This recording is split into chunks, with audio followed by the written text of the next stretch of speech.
Every successful person got there by going through tough times.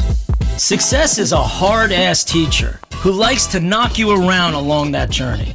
You know, it takes real guts to not give up and keep going.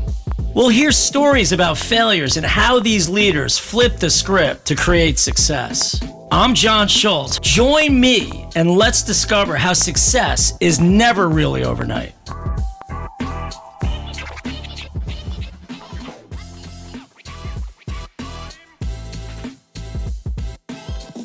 Seconds here. Okay, here we go. So welcome to the John Schultz podcast, The Myth to Overnight Success. We have a great guest today. I'm so excited to have this episode with David Rubenstein. And I'm gonna his bio could take longer than what I'm going to do here, but I think it's so important to list everything that's going on here because I think that ties into the longevity of his story. So David's co-founder and co-chairman of the Carlyle Group, one of the largest and most successful private investment firms. I think 325 billion under management at this point, which is ridiculous and great. Chairman of the boards of 5 nonprofits, including Council on Foreign Relations and the John F. Kennedy Center of Performing Arts.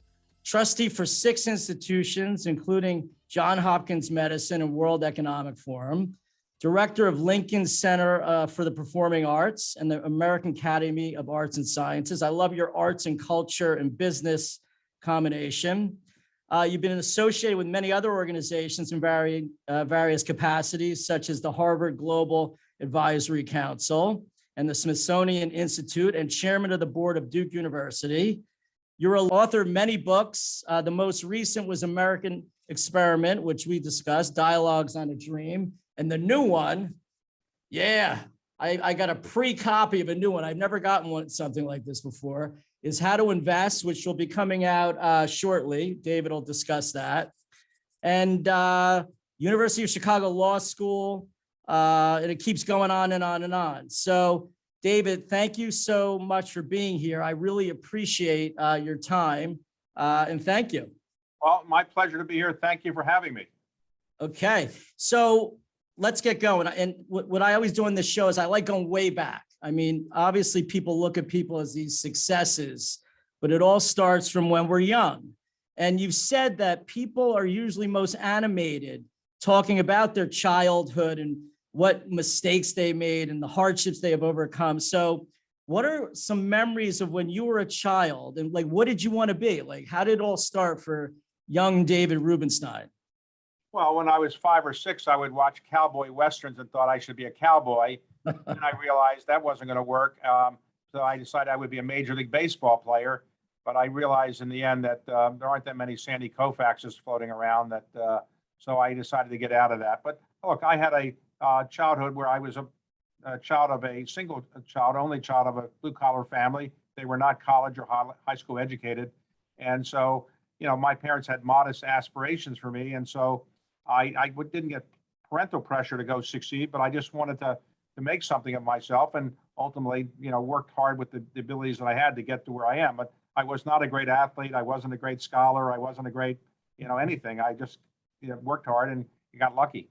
So what were some of the hobbies? Well, I mean, even though you're not an athlete, I see basketballs, footballs, at least you collect all the things you wanted to be. But what drove you? Like, what were some of the passions young David had that got you sort of flowing into your life? Well, look, I wanted to make something of myself. I guess I had looked at politicians and political leaders, and I was fascinated by politics. And I thought, I'm not smart enough, handsome enough, rich enough to get into politics, but maybe as an advisor, I could do something.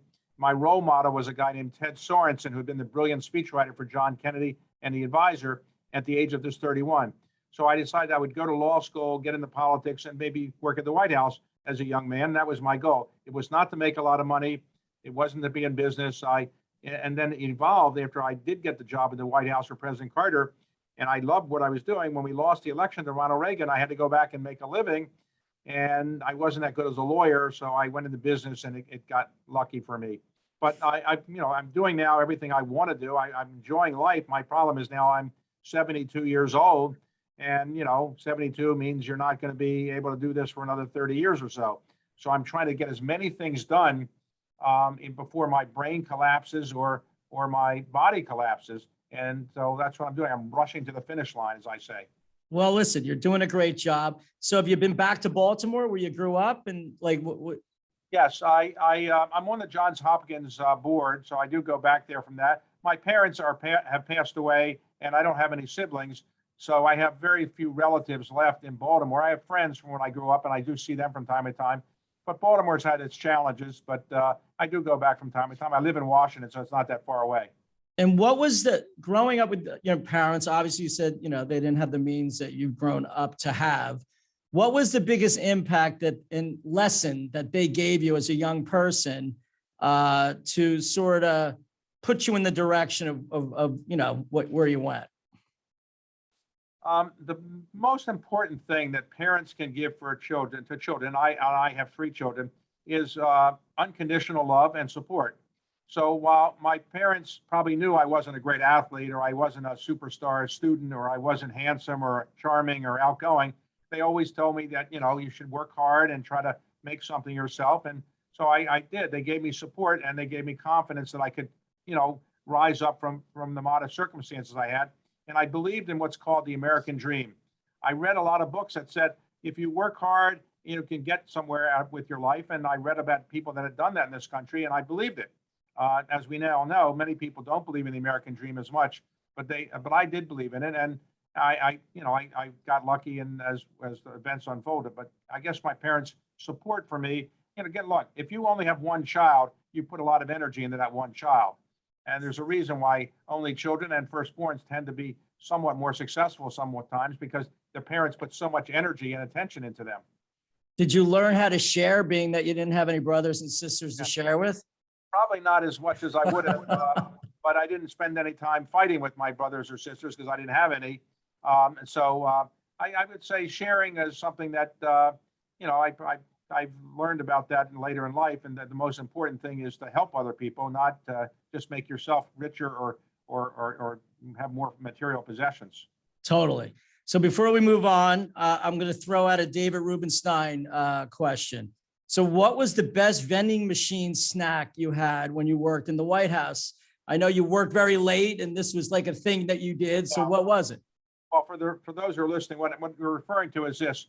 I worked in the White House. I was single at the time. I loved it. I was there 27 years old, and I didn't do anything other than work in the White House. There was no meal service at the White House after 6 o'clock, so I would have to eat at the vending machines. And one time an article was written about me, and I said, well, look, machine food is underrated. It's actually better than you think. But actually, they had things where you could heat them up, heat up a soup or heat up some noodles or something. You could get a vending machine. So it was okay. I mean, it wasn't that bad for me, so I liked it. I don't eat out of machines as much as I used to, though. Well, the vending machine experience has gotten so much better from when you were working there. I mean, you can literally like have a 5-course, 5-star meal out of these things now. It's crazy. You're right. It's much better than it used to be. So, all right. So you obviously went to law school. You thought you were going to be a lawyer. You've always said it was your intent to balance working in law and working as a public servant.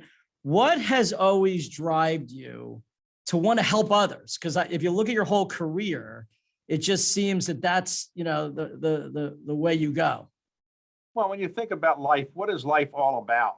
Is it about making yourself wealthier or having more material possessions? Probably not. The most elusive thing in life is personal happiness. People struggle for it their entire lives, and very rarely do people, actually get personal happiness at the ultimate level. So I've observed that people are happiest when they're helping other people. And when I have been helping other people through my philanthropy, I'm happier than when I, make some more money or I buy another, work of art or something. So I think it's to some extent helping other people. Interestingly, my mother had no money when I was growing up, and but she would volunteer, and she would give a little money she had to charitable things. But she obviously wasn't a philanthropist.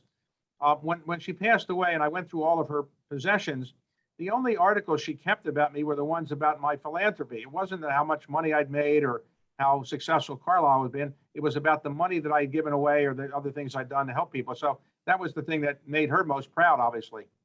Listen, I think gratitude, giving, like when you're in a gratitude state and you're giving, I'm the happiest too. I think happiness is fleeting. Like I get joy out of the giving part, and it's like longer lasting. But Liz, you gotta, and time, giving of your time is as much as, as important, I think, as giving Yes. your money. And I actually enjoy giving my time more than that. Let me address that for a moment for those who are listening.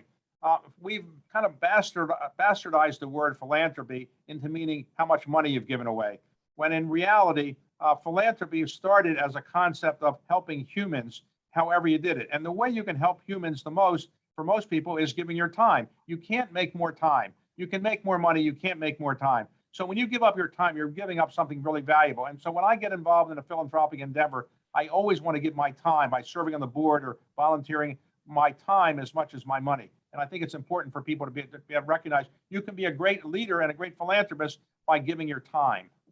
Plus, it's more fun, and I can't, I bet you could give me 10 examples of where it led you into things that you never thought, or these serendipitous moments that you never thought would happen. Which it happens for me, and that's the fun part. It's like the journey of it, the mission of it. All right, so you said you weren't a good lawyer. I don't know why you said you're not a good lawyer. Why'd you think that, first of all? Well, to be serious about it, to be a good lawyer, you have to, like anything in life, put time into it and learn how to do it. I practiced law in New York only 2 years before I went to work in Washington. And then after we lost the presidency to Ronald Reagan in 1980, I had to go back and practice law. But I didn't have a specialty because I only practiced law in New York for 2 years. And in Washington, I didn't have a specialty. So to be a really good lawyer, you have to have a specialty. You have to be obsessed with that one area. And I wasn't really interested in specializing in any one thing. So I really wasn't that good at it. And also, you have to take seriously what you're doing as a lawyer. And I didn't take seriously working on some of those issues as being as important as other things I could do. So I wasn't that good at it, honestly. But as Sam Zell said in your interview, which everyone should watch on Bloomberg Wealth, I love them. I watch them every episode, that the lawyer's skill, he thought, was critical to part of his success. And probably you the same. And actually my partner was went to law school, and I could just see it's the reading, the comprehending, the focus, which you also say is a big skill. So I think there's something to be said for that.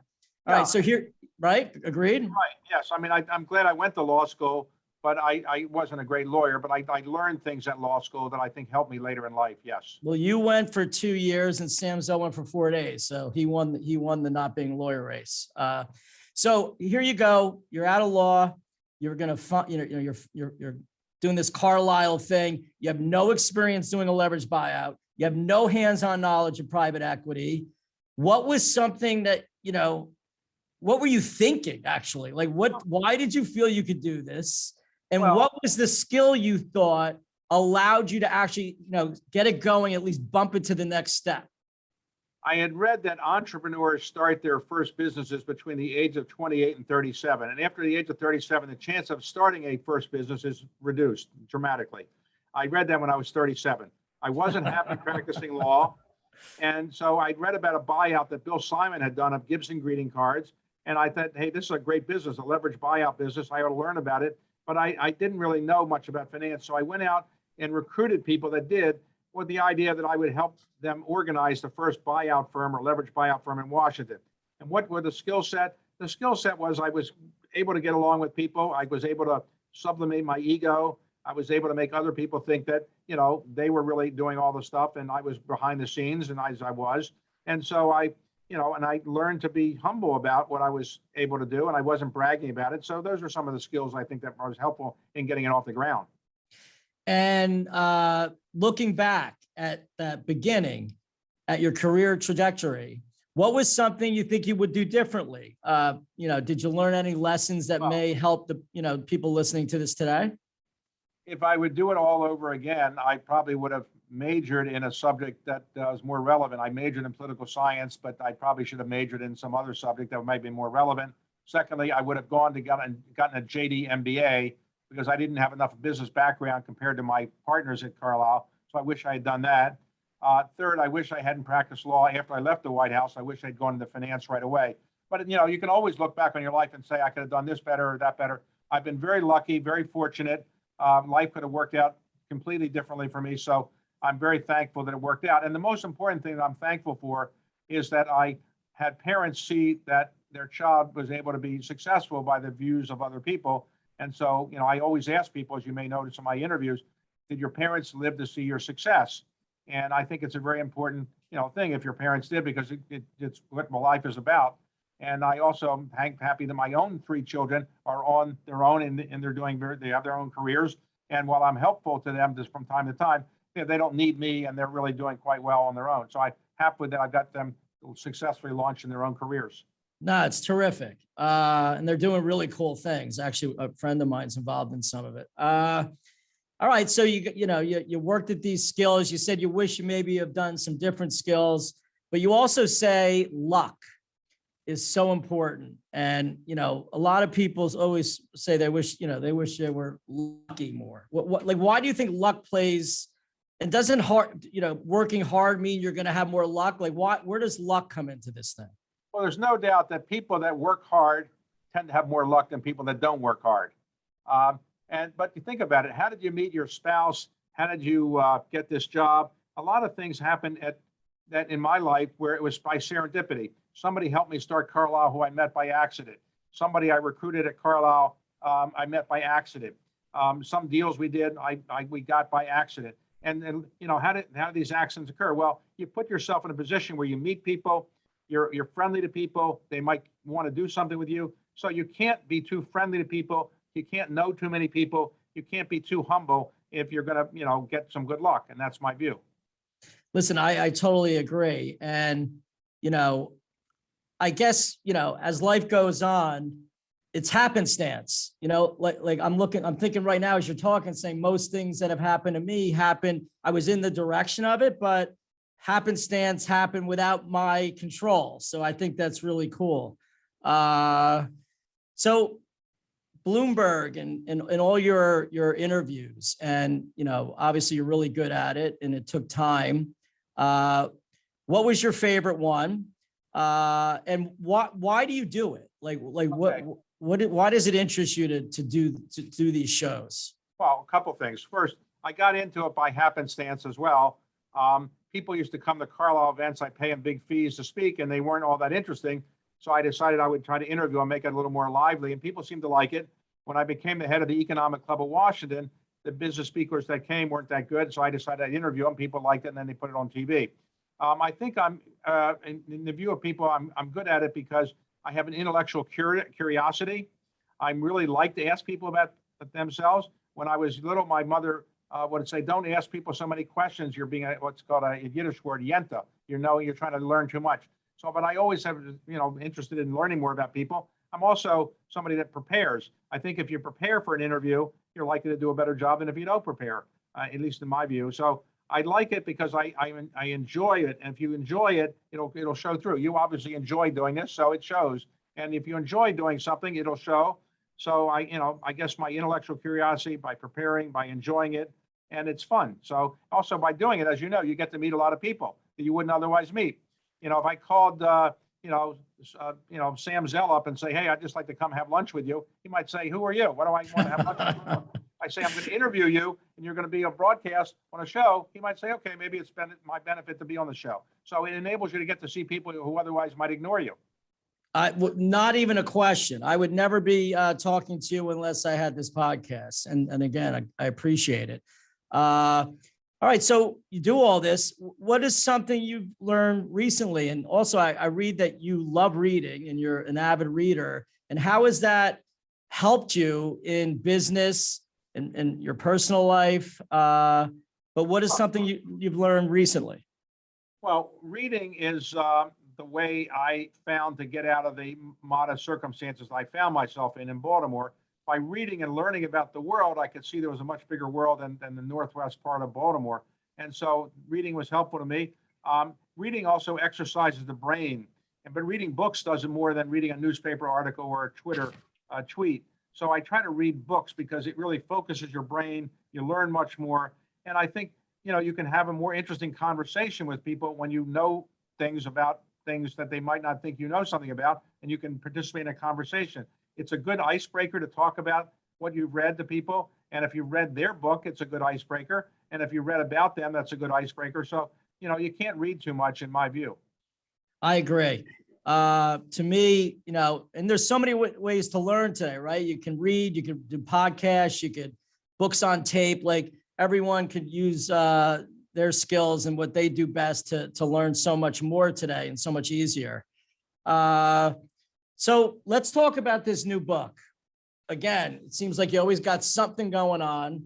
Everyone's going to go out and get this because so far what I've read, it's very interesting. And what I love about you is you take all your interviews and you condense them to allow people to learn something in a cool way, which is a book like or a book on tape.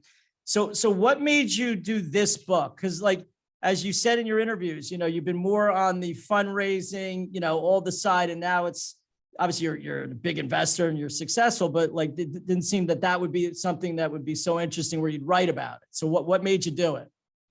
Well, I've thought about writing a book on fundraising. I don't know whether that would be appealing to people, but actually, when you think about it, most people in life are spending a large part of their time either fundraising from other people or being fundraised too. So maybe it's another book. 100%.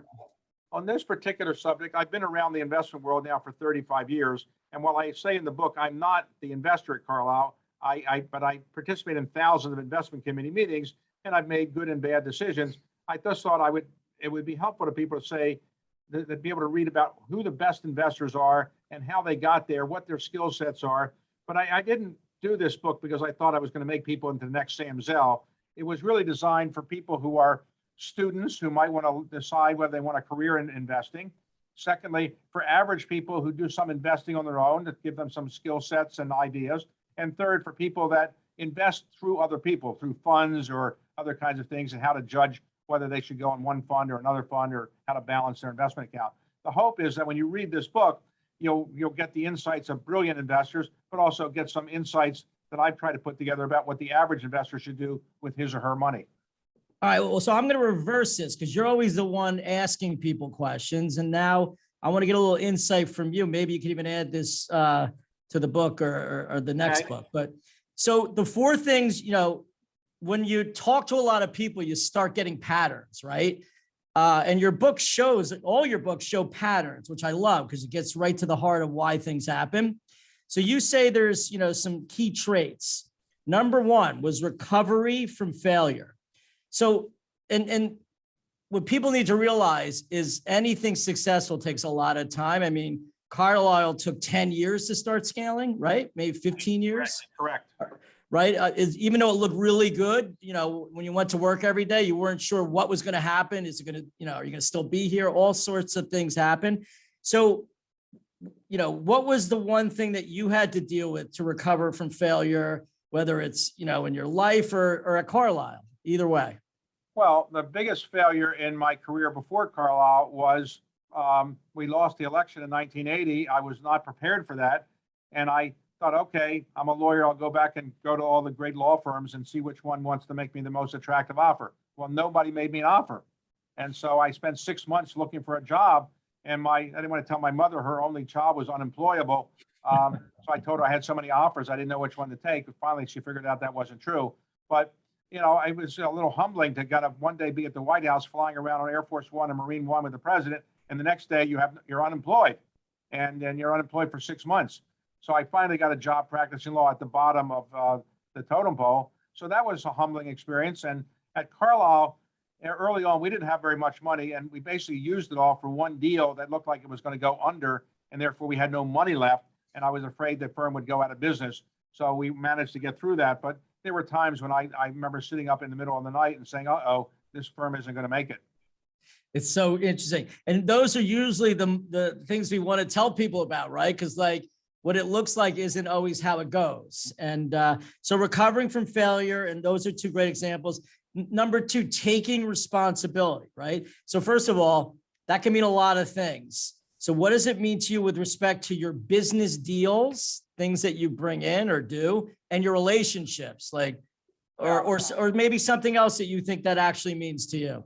Well, if you're going to get something done, you've got to, put some effort into it and take some responsibility for trying to get something done, move it forward.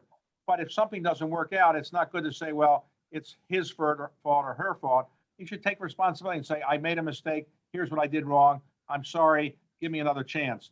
And I think when people own up to the fact they made a mistake, it's a good thing, and I try to own up to my mistakes, in which there are many. So I do think that, taking responsibility is a good thing. It's not always good to say, I deserve the credit for this. And as President Kennedy liked to say, victory has 100 fathers, defeat is an orphan. And that's true. Everybody likes to take credit for something good, but nobody's around to take credit or take the blame when something goes wrong. And I try to remind myself and others that people should, take the blame when it's appropriate. Right, because like you respect those people that actually come out and say, I made a mistake, like we're human. It's so important to be vulnerable and have humility, I think, to sustain any success. I mean, you could be good at the beginning, but it's not going to last if you get your ego. You got to get your ego in check. Look, I think that one of the great characteristics of somebody who succeeds in life is humility. And in my book on leadership and on this book, the people that are really successful, by and large, are humble. That's because they realize they got lucky.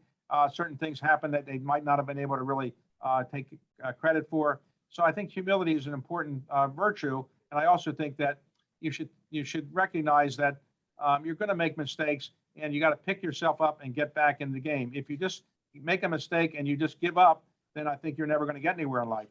Well, and that's what's so cool, right? Like if you're a real entrepreneur, you're going to fail so many times that you have to have humility, because it's the only way you're going to exist. Because you don't get anywhere without failing, trying, right? So absolutely, humility is the key to getting through all that. So number 3, bucking conventional wisdom. So does that mean to you the road less traveled? What does that actually mean to you? the easiest thing in the world to do in any part of life or in the investment world is just to follow conventional wisdom. Because if you can follow the conventional wisdom, you'll do what everybody else is largely doing. And so nobody will say, hey, you're making a mistake. Hey, you're standing out. Hey, I think you're an idiot, because you're doing what everybody else is doing. If you stand out and do something other people say is not appropriate, it's not conventional wisdom, you have a pretty good chance, if you know what you're doing and you've done your homework, of succeeding where others haven't. So all the great investors that I studied are people that defied conventional wisdom. They went into an area that people said you couldn't go into. They used techniques people said you can't do. And the things that people told them not to do turned out to be wrong. So if you're going to be great at something, you have to do something everybody else isn't doing. Right. So in theory, you're always thinking what you're doing could be wrong, right? Like yes. The minute you start believing your own BS, you're done. Well, by definition, whenever you do something that hasn't been done before, people are going to tell you it can't get done. People told me you can't start a private equity firm in Washington. Washington's not an appropriate place. So, or David, you don't have a background on this. You can't do it. So when people tell you can't do something, it does embolden you, but you should recognize that in the end, you have to defy the conventional wisdom. Otherwise, you just be doing what everybody else is doing. You're just going to be the index. Totally. So, and what way, before I get to number 4, what do you think the average amount of years all these people that are in your book took them to get successful? Like, yeah. Did you do any new ones or? There's very rare instant successes in the investor world. I would say it probably takes about 10 years to kind of get to the point where you know where you're going. The first interview in the book is Larry Fink, who was the youngest partner at First Boston. And before he built the biggest investment firm in the world, BlackRock, he was fired as a partner at First Boston for losing $100 million. And he basically, admitted it was his mistake, and he owned up to it. But he was ostracized by his partners. It was very upsetting to him that they blamed him for that and not gave him any credit for the good things he had done. So he left the firm. Had he not left the firm, he wouldn't have started BlackRock. But it was by learning that to overcome that mistake that he really built BlackRock. Yeah, and then the happenstance occurred, right? Like all that led up to why he's Larry Fink right now. All right, Correct. Number 4, paying attention to details. So in your How to Lead book, which I read, everyone, that's also an amazing book. You say focus matters, right? You speak about it. You believe that that's something that it takes to create success.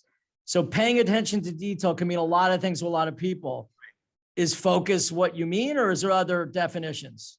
Well, what I mean is this, it's easy to say, well, the markets are going to be up tomorrow, the markets are going to be down tomorrow, or the economy is going to collapse or this. But in the end, great investors are people that really pay attention to the details. They want to get into not just macro pictures, but they really want to learn the details and make sure they know that every little fact they can possibly know about the investments they're pursuing. So I really think it's an attention to detail that you might not observe immediately that is really what making a lot of these investors great. They really spend a lot of time on the facts and figures and know what they're talking about when they decide to make a decision. And you do the same. So now that we have the David Rubenstein chapter that won't go in this book, but hopefully people will listen, I want to ask you another question, a few more questions before we wrap up here. So obviously you're ultra successful. Everyone sees how, you made a lot of money, right? You've done a lot of great things, but you have a different stick on how you measure success. Like, could you share that? Because I really enjoy your thoughts on this. Well, success is not necessarily having a lot of money in your bank account, but in my view is success, among other things, is whether other people respect what you have done, whether you have become personally happy, because happiness is the most elusive thing in life. And if you feel that you have done something that makes you happy because you've been successful and other people think you've done a good job, that's important. Also, as I've often said, it's important if your parents live to see your success, that's a great thrill in life. And also if you can, your children can admire what you're doing, that's a great thrill in life. But success is really what other people think of you. You're telling people I'm the greatest in the world. It's probably not as important towards being successful as other people saying you're really great. I love that. That's awesome. So anyway, I think, we got a lot of great things and a lot of good take-home value here. Again, this is coming out. David, when is this coming out? September the 13th is the official publication date.